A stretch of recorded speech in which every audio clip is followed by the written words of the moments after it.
Hello, we are a nonprofit private school for advanced and motivated students. Here is a great 3-year project done with students beginning when 4 of them were in the 4th grade.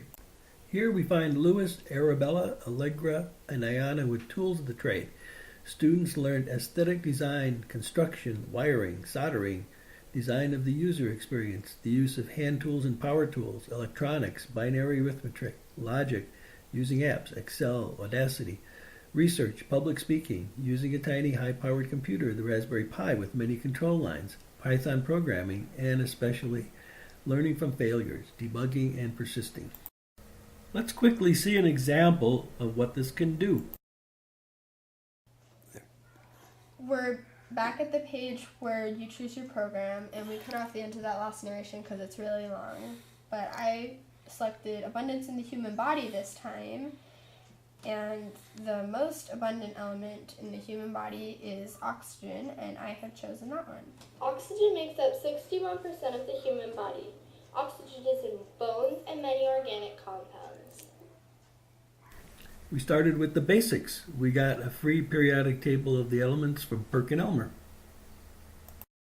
More basics. We got a shadow box, mounted the chart in front, and started drilling holes and mounting LEDs to illuminate each element.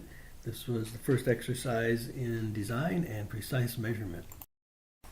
Electronics.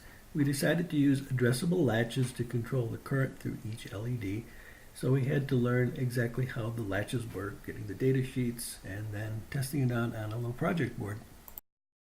Time to put in the chemistry. We decided to have 5 different presentations running through the elements in order of, say, discovery or atomic number.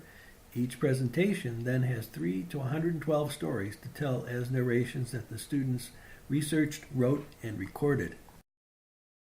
I am Arabella Comuñez. You just heard me coming through the speakers. I wrote at least 85% of all the narrations here and recorded most of them too. I first looked up the information I needed to get the narrations, at least for atomic number, Big Bang, and all the other synthesis in the universe ones. I found the information I needed and made it into what could be recorded between 10 and 20 seconds.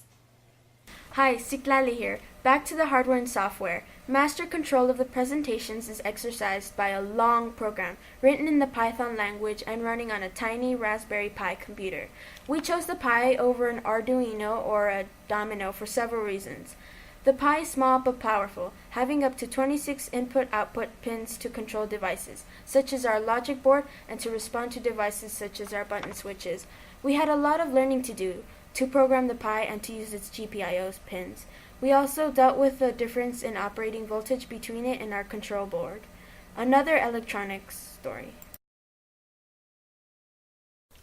The Raspberry Pi sends commands to a logic board that we designed using the addressable latches.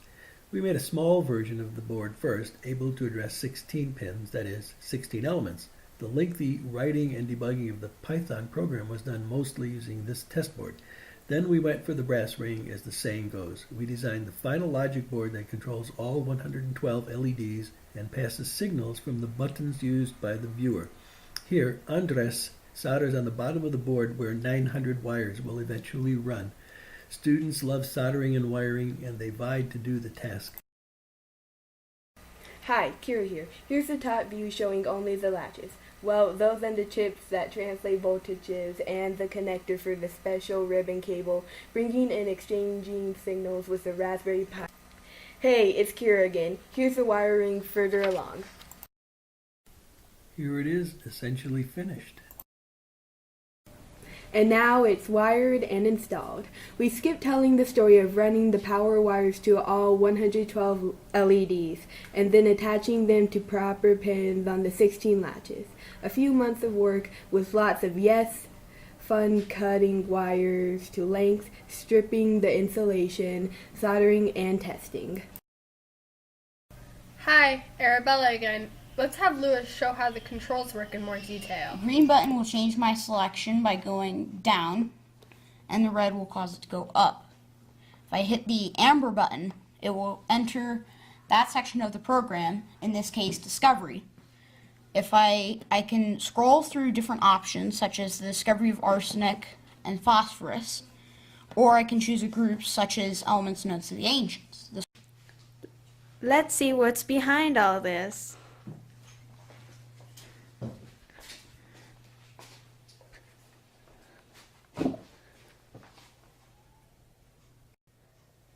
What a project. All of this to control the LEDs. It all starts with the Raspberry Pi, which sends signals through the ribbon cable to the logic board. This is where the 900 wires went.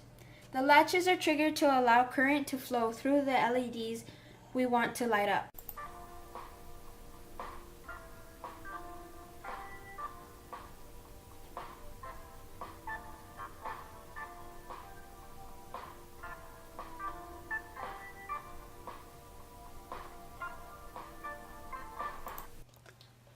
We're back at the page where we choose the programs, and this time I have selected abundance in the Earth's crust.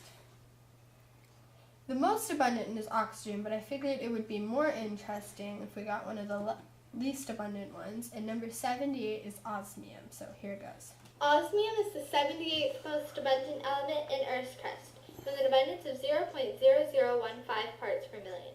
Osmium's name comes from the Greek word osmi, which means smell. This is our final team for the project, and Thanks for watching!